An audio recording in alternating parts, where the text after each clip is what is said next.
Next visual effects is color adjustment. You can drag and drop on your video and open it and select it and go to its settings. You can change the color.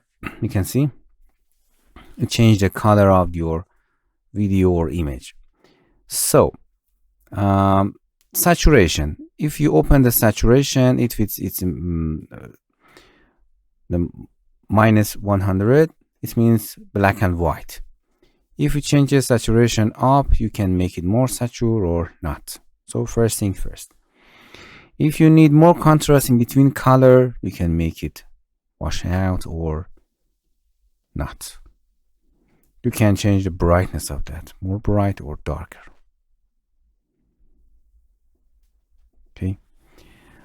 You can tell this settings go to a gray or, for example, green shadow, blue shadow, red midtones. For example, I want to assign them to red midtones, anything that you want. You can see in the blue, green, red midtones. So you can see we can make saturation or changes in red. So with this trick, you can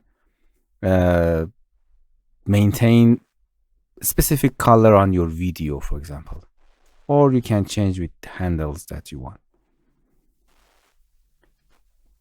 You can change it to the gray, red, green, anything that you want. It's a midtones, okay? And change the saturation. You can see the contrast, brightness, anything, or adjusting, changing this range of the colors. So change them, play with them to see what happened on your scene. Turn it on or off to see what happened, or you can delete that.